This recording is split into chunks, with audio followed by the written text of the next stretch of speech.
All right, so good evening, everybody. My name is Jasper Smith, once again, also known as Mr. Bill Wealth, and want to welcome you all to FinLit Tuesday. This is a collaborative effort between the Bill Wealth Movement and the Urban Financial Services Coalition, San Francisco Bay Area chapter. Tonight's topic is life insurance, and so we'll do I'll say a high level discussion around life insurance, and at any point if you all have questions, you can leverage the chat. You can unmute yourself and just chime in. I don't mind interruptions throughout the conversation. The presentation itself isn't, I'll say, heavy on the content because again, we want to, as a part of this series, immerse people in these topics. And so this is just one of the many topics we'll be doing all year long, and I'll actually show you the schedule for the remainder of the year towards the end. So, this is a way to get people comfortable with these topic areas because what I saw with some of my clients is there's some of these pain points around certain products. Like we either don't want to talk about them until we have to, or we just flat out avoid them and nobody's telling us why we should even think about them as it relates to our financial plan. So just wanted to kind of lay that out there ahead of time so you all know why this effort was even started. Oh, good, Monique. I like this. Yeah. So just started to explore a couple weeks ago. So this will be very timely, Monique, and I probably will ask you some questions. I've had some experiences the last couple of days with some prospective clients, and I would love to get your take on how this process is going, and perhaps I may help to validate some things you may have heard through your research, or maybe you haven't. But just I always like to get the experience. Like, tell me about how it's going. So I'll touch base with you a little bit later, Monique, and we'll have that. Hopefully, be willing to share a little bit about your process. So before we get started, just really quickly, the Bill Wealth Movement is my company, and again, I wanted to collab with the Urban Financial Services Coalition because my mission is it's fairly simple in terms of words. Three of them. I'm here to disrupt generational poverty. It's a loaded phrase. It's the mission that I saw myself going down. I wasn't able to define it, and all the work that I do with my business is trying to get us to think and feel differently about money. And I know if we can do those two things, then that will affect us in some way, which could stop this cycle of poverty. And so I am working tirelessly to do what I can. I'm just one guy, but I think this mission is beginning to resonate with individuals, organizations, because it's bigger than just the topic we'll be speaking about tonight, which is life insurance. It's about how all of these things play into why and or like how some of these communities are able to flourish. And you remember where you've come from, but you turn this corner and you just flourish. Where on the flip side, you have these other communities and people who just can't get it, they can't figure it out. And so part of my goal is to just I gotta hit you right where it hurts sometimes. I gotta hit you in the heart because it's maybe these emotions that you're feeling towards certain things, which is maybe causing an impediment. That's you just can't get over it. So I am doing all that I can, and I know that I cannot do this alone, which is why I decided to collaborate with my organization, the Urban Financial Services Coalition. And I rarely read the entire mission of the organization, but needless to say, there are a lot of synergies around what I'm doing individually with my entity, but also this organization, because it's how do we get this message out to the masses? And I know that we come across so much information, we're not sure how to decipher it. And the Urban Financial Services Coalition is doing what it can to empower, these communities. And some communities are privy to information, others are not. And so this organization feels compelled to keep trying. It's it is one thing to talk about making a difference. It's another thing to do the work, and so this is why we're here tonight. So we're gonna have a good time. Again, tonight's all about life insurance, and with that, we're gonna jump right into things. And this is one of my favorite memes. And if anybody gets offended, it's okay. I've taken some heat before, but I think it sums up just my time in the industry. And it says, "So you're telling me you have insurance on the phone you love so much, but you don't have life insurance for your family?" And the first time I saw this meme, it became a staple in every presentation that I have given around life insurance. And there are some other incredible memes that speak to, I would say, the plight of like the financial expert or your insurance agent or a financial planner, because this is a big problem. We don't, or maybe we don't think about how valuable our life or our family's lives are in comparison to a phone. And I've heard people talk about how they have insurance on their phone because they would be lost without their photos. And I've heard people say this to me to my face. I'd be lost without my photos, my contacts. And I'm like, okay, I see we have we have some priorities mixed up. But this is kind of the look that I give to people when they say something similar to this around, well, I don't have life insurance, but I am protecting this or I'm insuring that. And I know that if people just understood life insurance a lot better, I think we would be more comfortable like just talking about it. And there's some reasons as to why people don't. And the primary reason as to why so many people, don't, I would say, have insurance or really pursue getting life insurance is because it involves somebody dying. And a lot of people refer to it as death insurance, and it got labeled as such because yes, when somebody dies, there's a payout, of money. And it's so much more than that. And so hopefully I can shed some light on some of these other areas as we go through the session tonight, and just get you to understand that yes, the ultimate is going to happen to all of us, but will we do the right things while we're here to ensure that our family is protected? People tell me that, they will rob for their family, they'll kill for their family, they'll steal, they'll do all these things for their family. And then I'm always curious to know, like, well, why don't you have some insurance on it? Why don't you have some insurance for you, for your family? So yeah, protection is very critical. And when you have something to lose, you know, massively, and you feel like there's a lot of value in losing whatever this thing is, you insure it. And so I think that's why we place such uh, a huge deal on like a cell phone, right? We just feel like we'd be lost without our devices. And I'm like, your phone is more important than your life. So I digress, but just I run across this all the time, and I keep scratching my head and trying to wonder like why we can't get past this. So here's how things should go when you're thinking about life insurance and you're going down this process of trying to understand, how much should I get, and there's a lot of stuff that goes into this process. But let me just keep it basic, right? We're trying to build this foundation for you. And the first thing you have to do, and I please don't skip this step, whatever you do.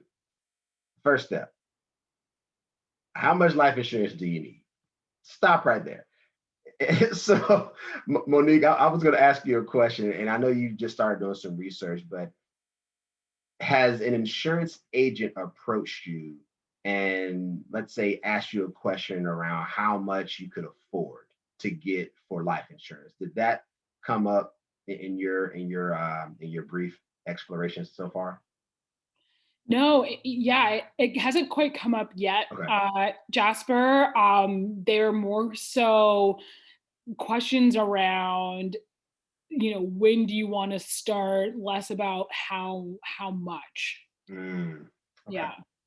Good, good, So good. I So, was like also thinking, I was like that's one thing that I was needed a little more help with because it's like, renter's insurance, I can easily walk around my place and mm, quantify yep, that quickly. But when it's myself, I'm like, what? Like how do I do that? yep. So yeah, so that's thank you for sharing, Monique, and that's why I go in this order because this just happened to prospective client of mine where she was referred to me from a friend, and I always ask the question is, what's your experience with like insurance agents prior to talking to me? And what she said was, is the agents specifically asked, well, how much can you afford?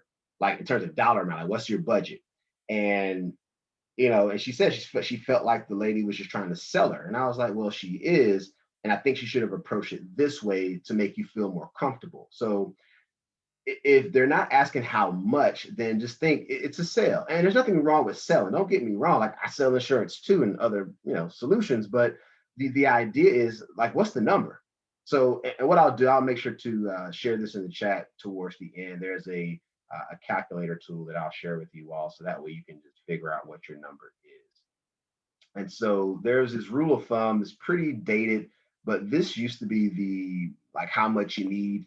It was this, if you're the breadwinner, 8 to 10 times is what you usually need. So you'll see in the example, if you earn $75,000 a year by way of salary, then you need 750,000. That was like the rule.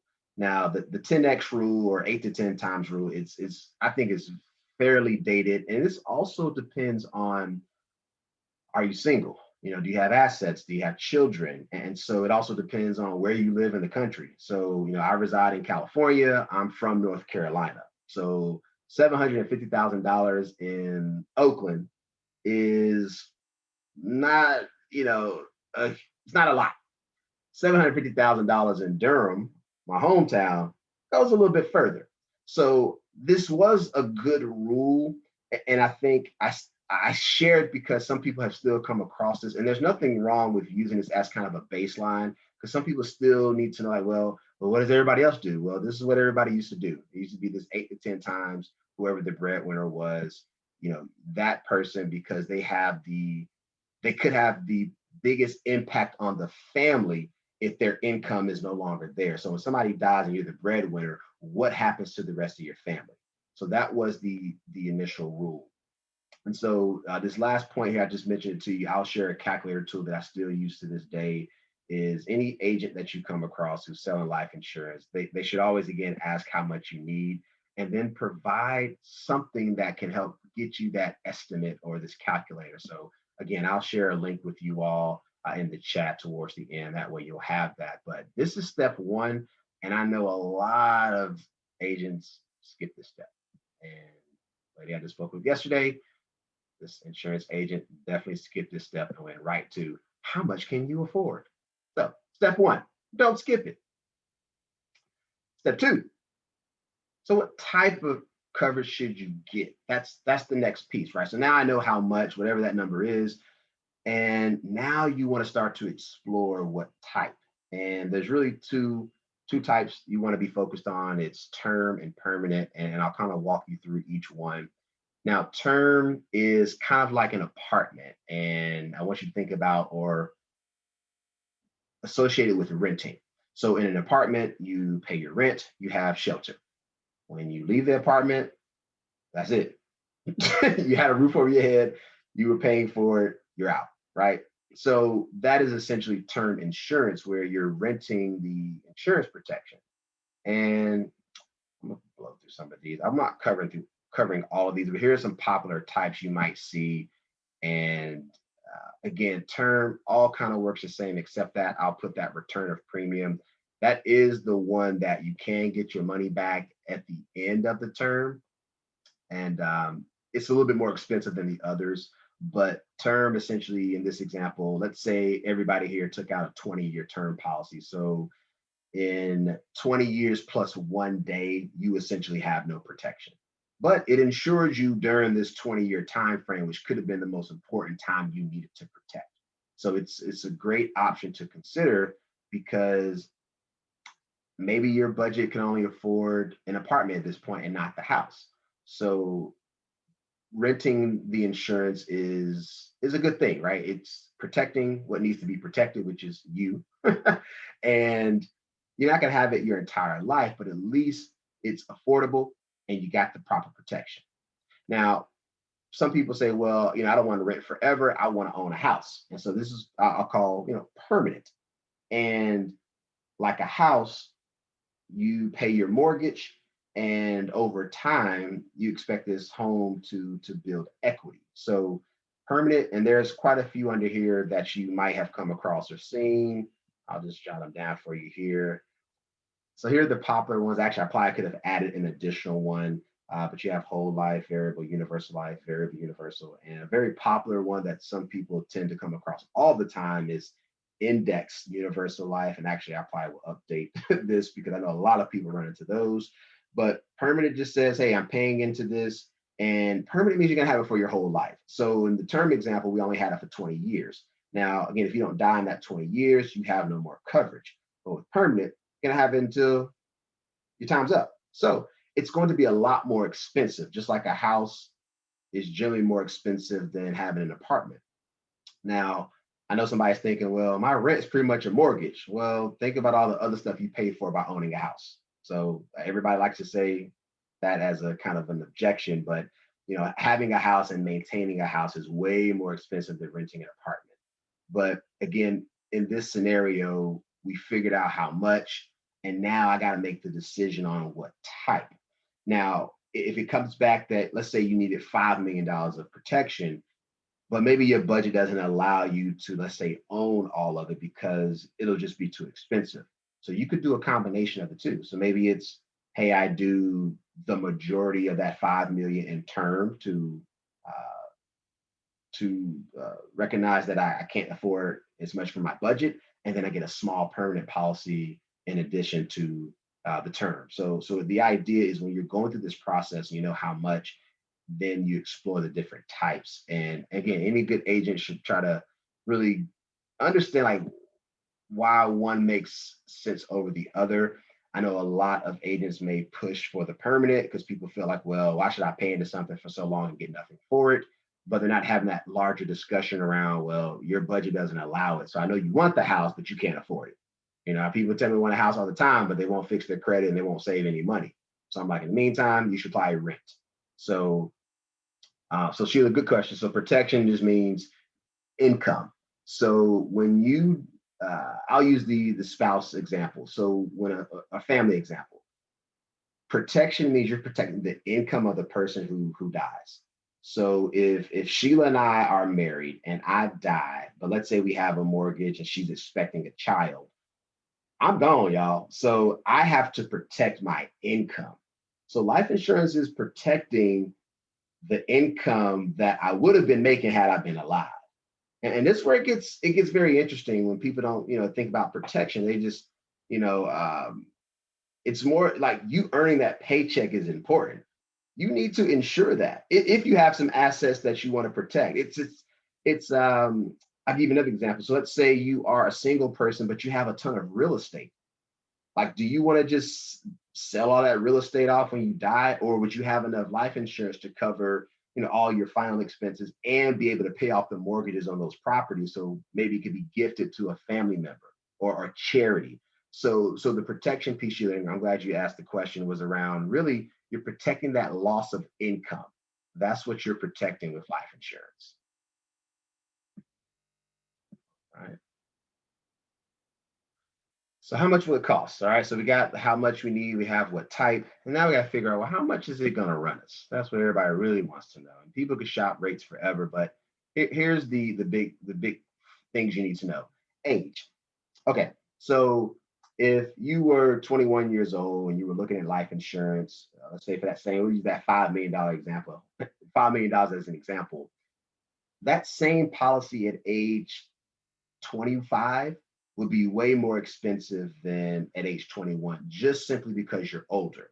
And a lot of people ask the question, well, why is it so much more expensive? Well, it's no easy way to put this, but you're getting closer to that day.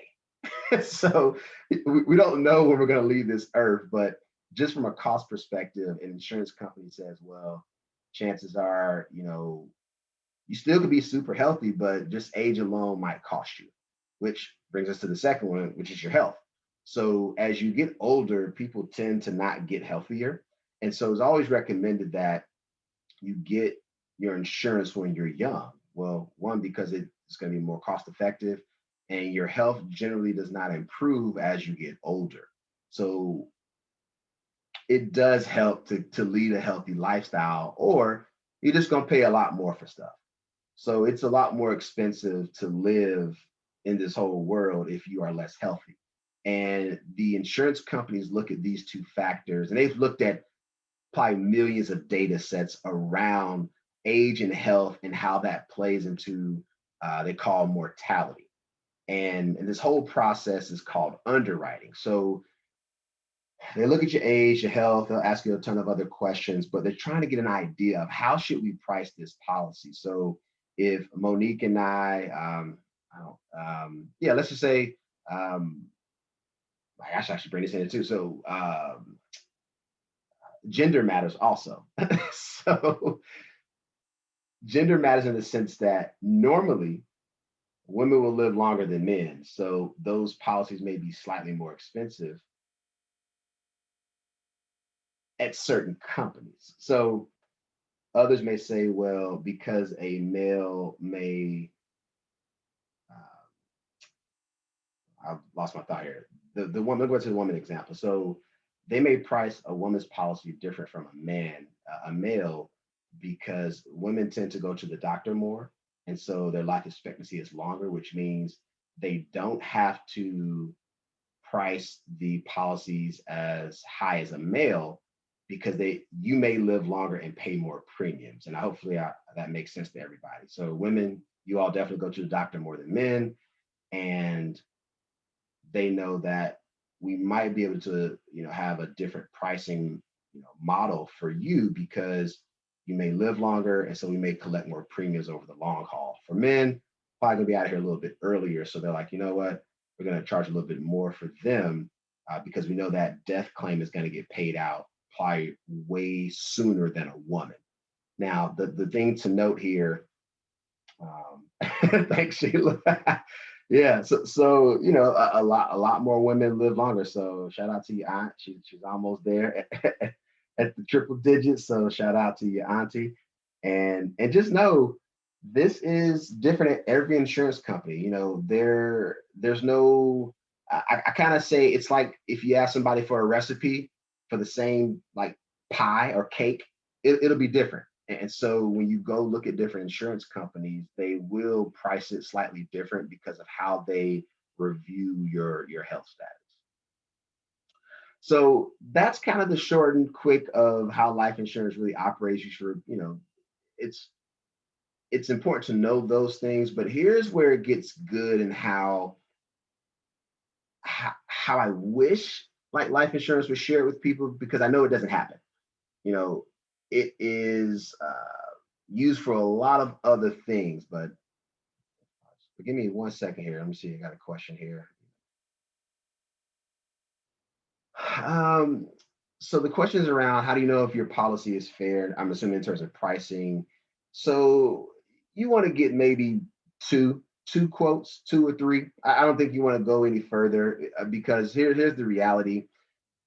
Term insurance, because it is affordable, it's going to be pretty close in terms of pricing. So it shouldn't be too far off if you're going for, let's say if I'm going for that same $5 million policy, the term pricing is probably going to be pretty close, pretty close. You won't know sometimes the actual cost until you go through that underwriting process. So a quote is just that. It's not the final because they haven't made the assessment on your health. And so what I tend to do, this is my personal process, not sure what other insurance agents do, but I like to run quotes. Uh, there are different ratings that you can run a quote. I never run it at the top rating because everybody tells me they are the healthiest person in the world until we go through this process and then something comes up. And so what I try to do is give you a realistic view of what it might cost at this maybe it's the third rating from the top. So if you come back healthier, I know it's going to be a lot less. Some people may show the top rate and then you come back not as healthy and then you end up paying more. It does something with your brain when that happens. And so I was trained to here's a scenario for the quote, but if your health comes back better than we expected, it could be a lot better. So I would say maybe a couple of quotes. You don't want to get crazy and start looking at, 5 or 10 different quotes, because you're just wasting a lot of time. Two or three, two or three is probably what you want to do. I usually say two, and if it's in your budget, you want to just kind of go ahead and lock it in. With permanent, Monique, it's a little bit different because, and I'm gonna talk about here in the alternate uses. It could be a matter of the policy costs a certain amount, but maybe you're trying to utilize one of these alternative uses. So it may, uh, you may be able to get a little creative in terms of how they structure the policy. But I'll get into that in a few minutes here. Thank you. Mhm. So another question here is there a group of insurance companies, that we should look at? So there are some, there are ratings, and so all insurance companies are rated. There are, I want to say Moody's. Let me type this in while I'm thinking about it. I know Moody's does ratings. Who else does insurance? I want to say, is it?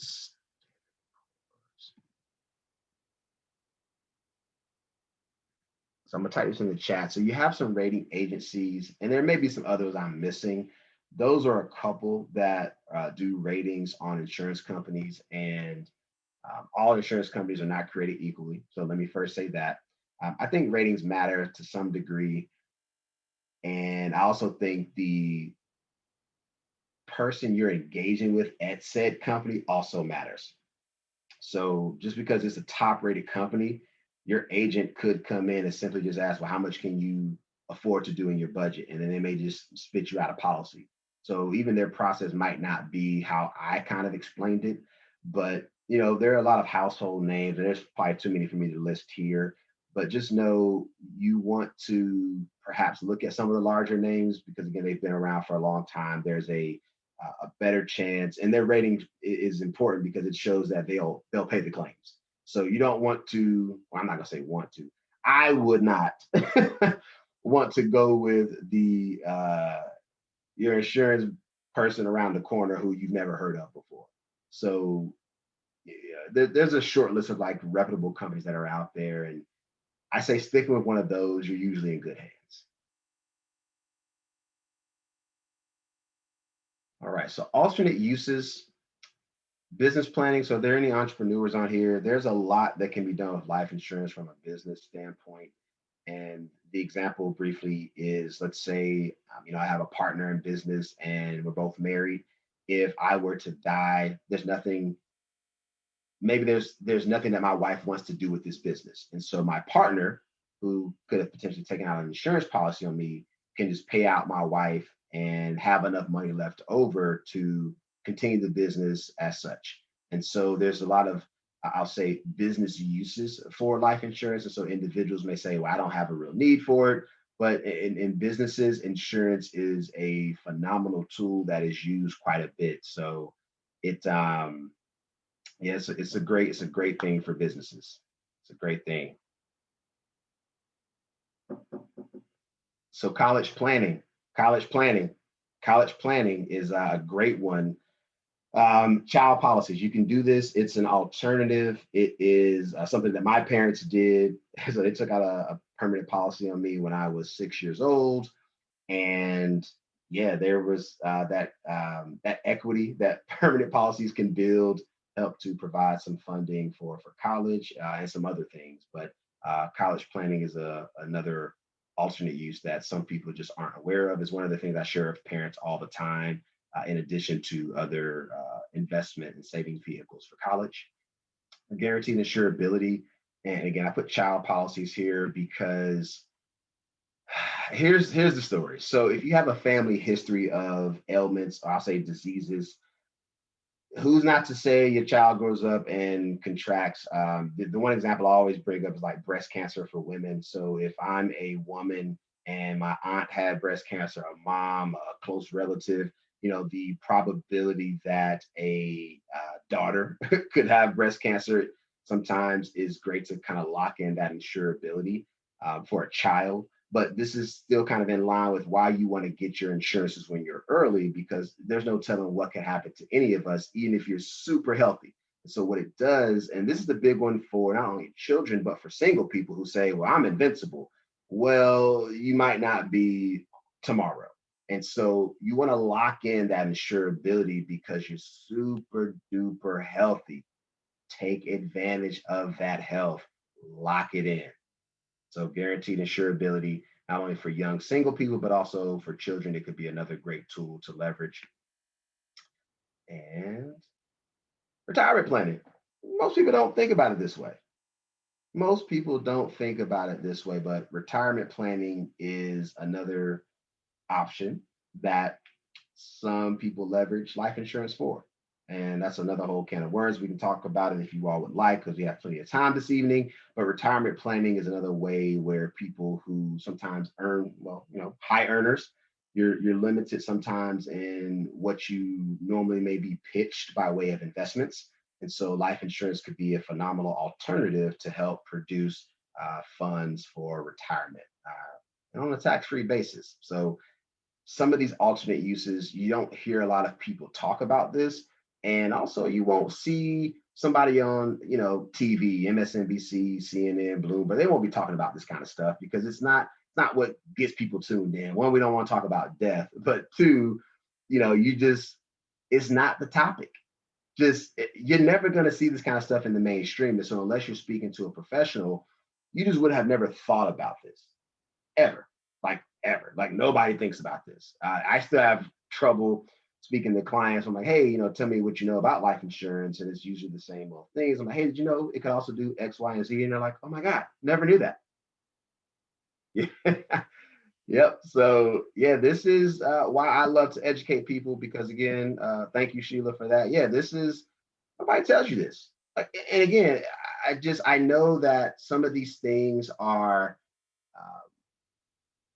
are known to certain communities, but it's normally not the communities that need to know about it. I'll leave it at that. Um, Hey, Jasper, quick yes, ma'am. question. Thanks. With guaranteed insurability, that was the one where I'm just having a hard time wrapping my mind around it. So, for example, say like someone in your family does end up having some sort of ailment. Like, say someone has an ailment and you've been paying into this insurance, if someone encounters the person who's sick encounters a massive medical bill, is the family able to then put out a claim to help cover that ailment even if they live? Is that how we can use that here? You potentially. So it depends what type. So term insurance, you don't have that. I'll call it that cash value or the equity. So just having a term policy can use it in your scenario. But let's say you had a permanent policy. Maybe it's one of the ones that I just listed. Maybe it has some cash value in it.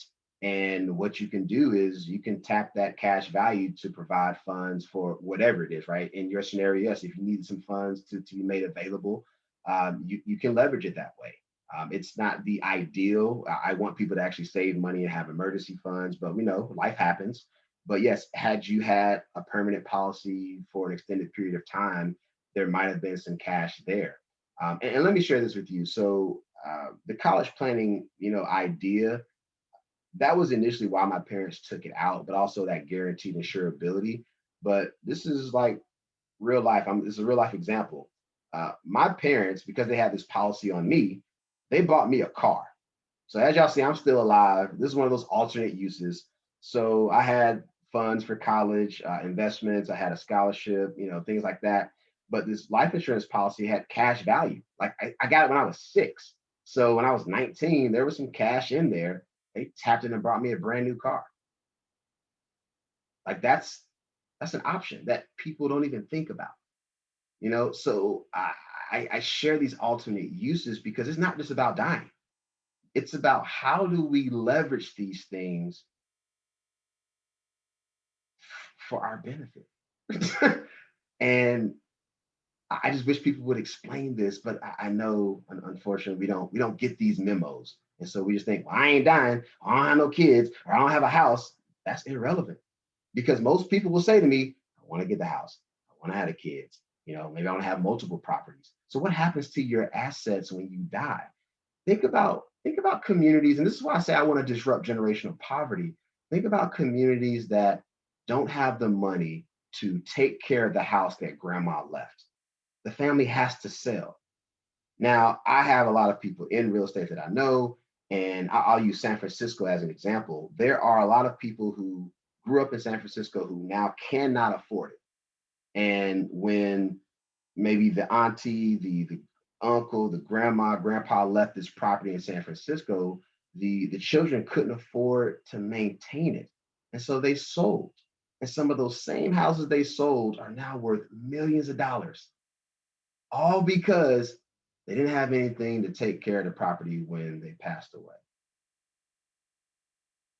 Well, so when we talk about, disrupting generational poverty, insurance is just one tool that should be leveraged, but we don't leverage it. It hurts my heart when people say, I'm not getting it. I'm going to invest my way. Good luck. Good luck. You keep investing. And 30 years from now, if you can tell me what the stock market is going to be in your investment account, I'll shut up. But nobody knows. So I need to place some bets, maybe by having some life insurance. So that way, no matter what I do with investing in my real estate and my businesses and my job and my earnings, that's great too. All that's gravy on top. But I could have just done like a term policy. I could have just done one of these small things. Now, a lot of people, I'll stay on this slide here too. So people give me this one, and you all may agree or not with this, but I have insurance through my job. I get this one all the time. So the insurance you have through your job is great while you have that job. So some of you may not have a real insurance need because your job covers it. But to that, I say, are any of you going to stay at the current job for the rest of your life? And most people, it's a resounding no. There's never a yes unless you are the owner of said business. Unless you're the owner, all that life insurance is at your job. And when you leave, life insurance is gone. Now, most people try to have another job in place so they get more life insurance. But my case for the person who says, well, my job covers it, I still would want you to have a term policy because it's affordable to match what you have through your job. So if you have $2 million of coverage through your job, I would want you to have a $2 million in term policy just in case you lose that job. And again, if you're single, no kids, fine. I guess you just probably don't care about this. But I have people who have children, mortgages, college plans to make, and all this other stuff, retirement. We can avoid putting our families in these situations. We can avoid it. We can avoid it.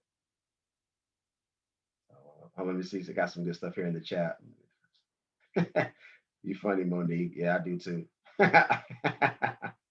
Show me the person. Yeah, but Monique, I promise you. So I have some tech clients, and that's what they tell me. Well, my stock options are going to do. I'm going to invest my way. I'm a trader. Like, people always use investing in the stock market or in real estate to fight me against life insurance.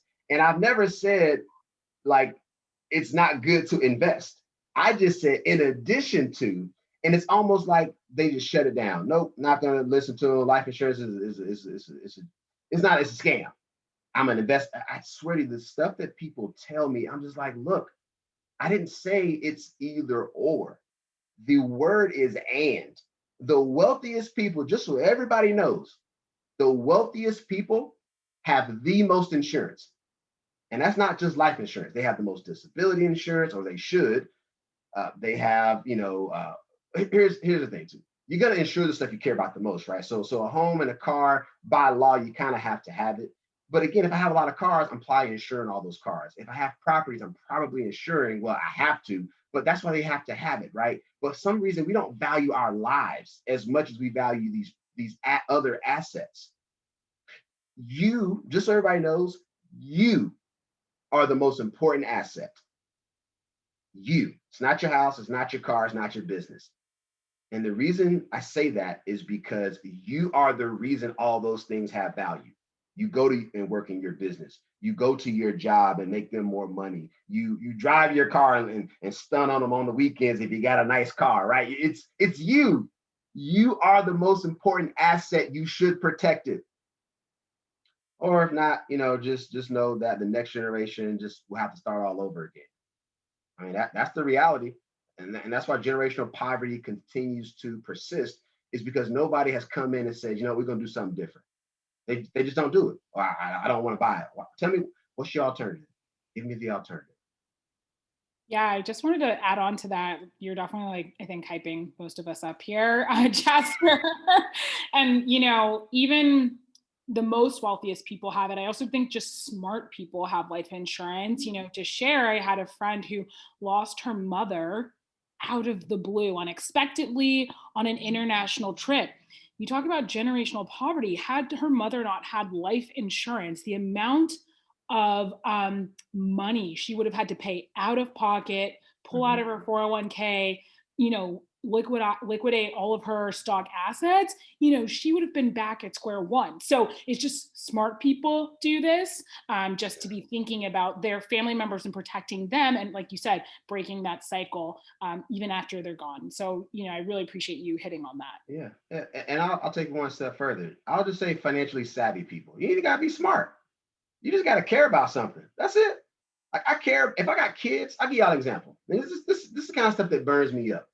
Y'all can say you agree with me or not. I don't even care. But this is the reality that I live. I know multiple people who have multiple kids and mortgages, who have little to no life insurance. And when I think about this past year, and let's say a year and a half, there are probably a lot of people who didn't expect to die, who got sick from COVID and died. And every time I saw the statistics about the death toll from COVID, all I could think about was like, what if their family had life insurance? Because a whole bunch of people didn't expect to get sick.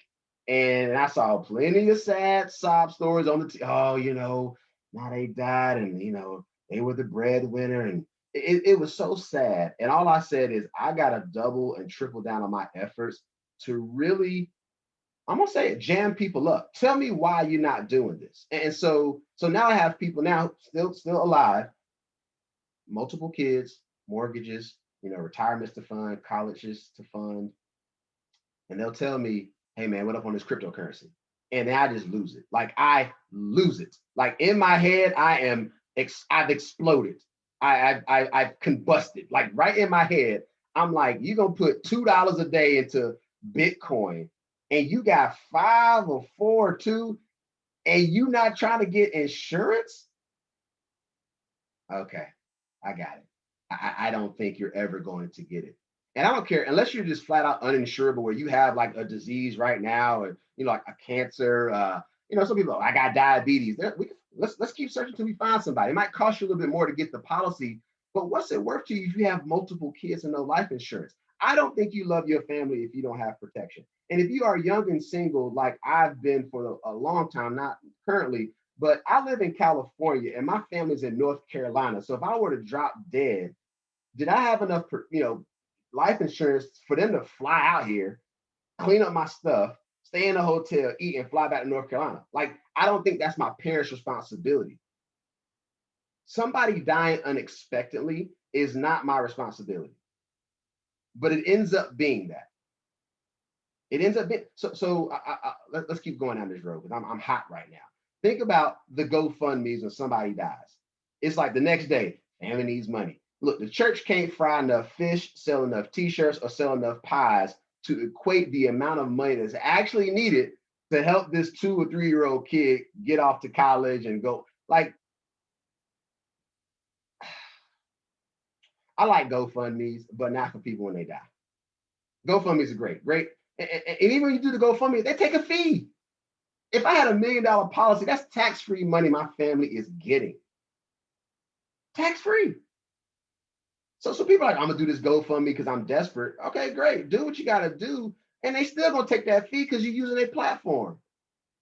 I'm telling y'all, these people who have multiple kids and properties, and they're like, nah, man, let's talk about this cryptocurrency. I'm like, make it out of my face. It's just, I don't even want to talk to you because you're not thinking like the wealthy think. You're not thinking straight. So I'm not gonna say you're dumb. I'm just gonna say you're not thinking like somebody should think who has real responsibility. If you're young and single, look, keep rolling the dice. Keep rolling the dice. But again, if you die, your family got to do something. You ain't just gonna sit around in your bed dead, are you? I mean, they gotta come clean you up. All right, let me stop, y'all. All right, 3 things to remember. Let me get off of this. I'm just y'all getting me all fired up. This is, the first thing you must do, determine how much you need. Step one. If that step is ever skipped, you should run. Your agent, I don't care who they are, I don't care if they're a family member, be like, why didn't you ask me how much I needed first? Just ask me that question. I find it out all the time. Most young single people, you probably don't have an insurance need.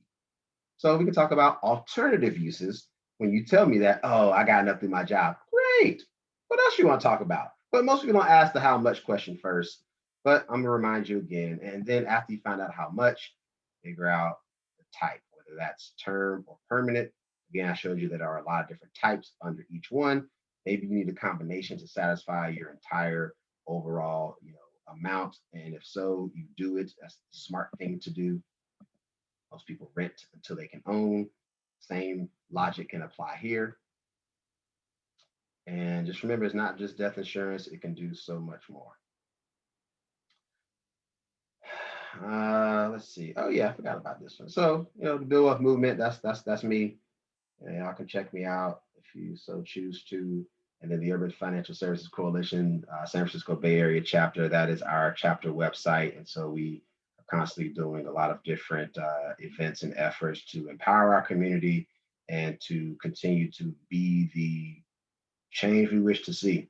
So, I don't try to tell people what they should do because you've grown, but I would highly recommend you look into all these different products, not just life insurance, but start to ask a few more questions about why we don't have it. And then you'll find out that's why we broke, y'all. Like, so tell me a few things you got to do in this life. And this is the one that we constantly avoid.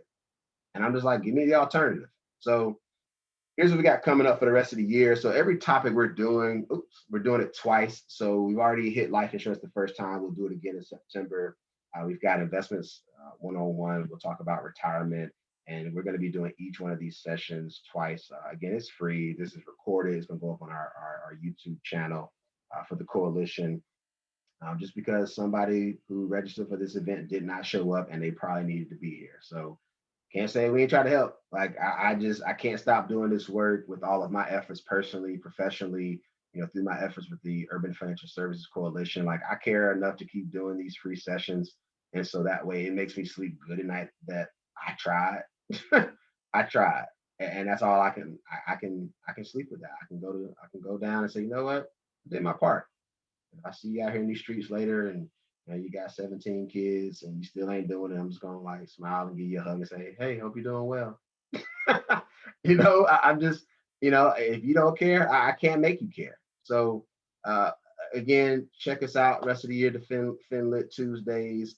And I'm gonna go ahead and actually before I let me go ahead, I'm going to stop the recording here.